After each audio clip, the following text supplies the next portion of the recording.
Attention Jensen, la police est sur ses gardes depuis les attentats. Vous en faites pas, je sais parfaitement me fondre dans la masse. Papier, je vous prie. On recherche un terroriste hostile vaguement pompé sur Matrix avec des yeux bioniques. Ça vous parle? Non, vraiment, ça me dit rien, monsieur l'agent. Mais j'espère que vous l'attraperez. C'est lui! Ouvrez le feu! Ah oh, bonjour et bienvenue dans le Hard Corner.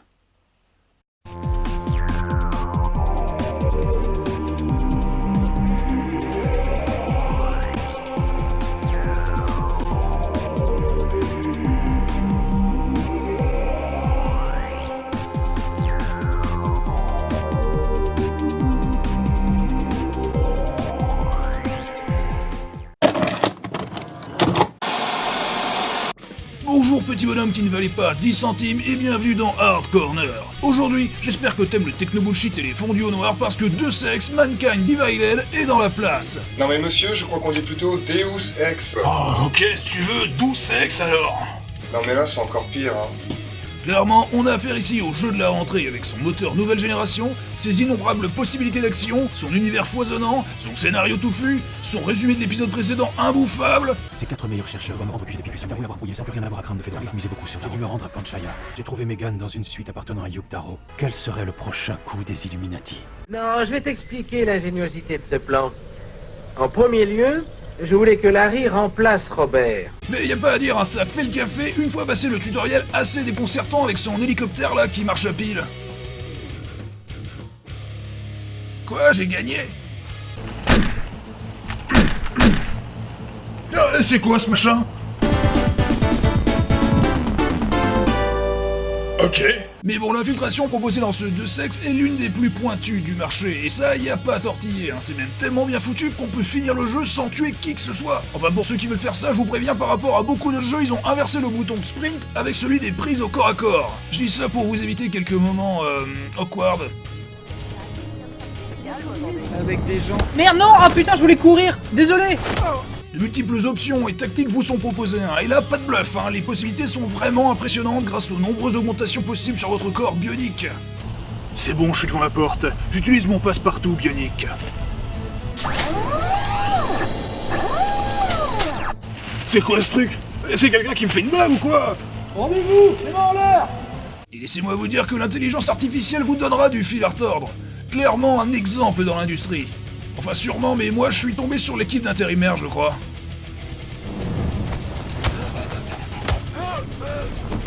Bon, RS dans les toilettes, au fait Rémi, il est sympa le mec à côté? Bref, hein, il faudra planquer les corps soigneusement pour éviter de vous faire repérer. Regardez, bien. Allez, viens. Allez, viens. Non mais, arrêtez de faire l'enfant, jeune homme, et venez avec moi. Bon, le jeu met clairement le paquet pour vous immerger dans son apartheid bionique, et la cohérence de l'open world n'est pas à 20 mots ici. Oh merde, attendez, vous avez vu? Revenez en arrière.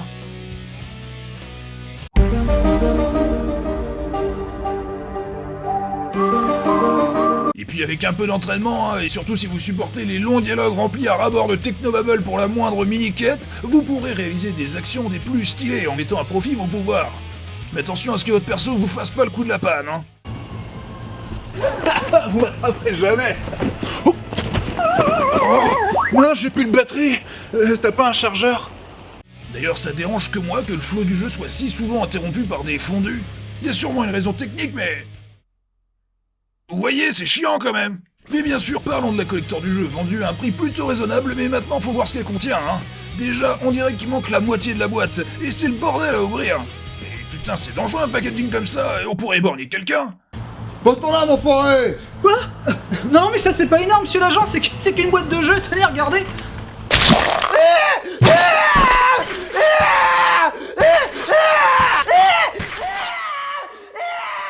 Premièrement, à l'intérieur, un steelbook plutôt classieux. Mais franchement, personne en a un peu marre des steelbooks systématiques comme si c'était un don du ciel. On va pas giboter, en tout cas le miracle ici c'est que le jeu est bel et bien dans le steelbook. Les amis, je crois que nos prières ont enfin été entendues. Loué soit le Saint Collector! Également fourni un mini artbook relativement... anecdotique, hein. Enfin, les artistes sont sûrement quali, hein, mais on profite de rien, là. Je veux dire, regardez, faut des yeux bioniques pour profiter des posters, là. Bon, de toute façon, peu importe la taille, personne ne regarde jamais ces artbooks plus d'une fois, alors déballons plutôt la figurine du héros, de taille plus que satisfaisante. Alors la pose est dynamique, mais la finition plastoc est un poil cheap et la peinture est assez inégale, hein, mais vraiment, ce dont il faut parler, c'est ça. Vous avez fait tomber ma figurine dans du goudron ou quoi? Alors je sais, hein, c'est censé reproduire l'effet de l'armure spéciale du jeu. Mais on dirait pas un peu qui s'est fait dessus, monsieur, sérieusement? Bon, cette fois-ci du sérieux, j'ai plus le choix. Activation armure nanotech.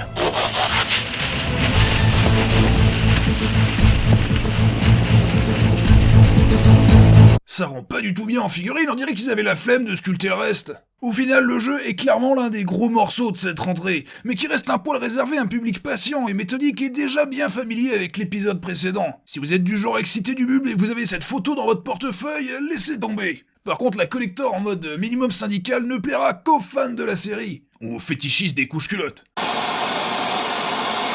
Alors, mon petit bichon, il t'en fallait un? Non, moi en fait je m'en fous un peu du jeu, je voulais juste emprunter vos toilettes. Ah oui, pas de problème, par contre c'est fermé à clé, bouge pas, faut que je t'ouvre.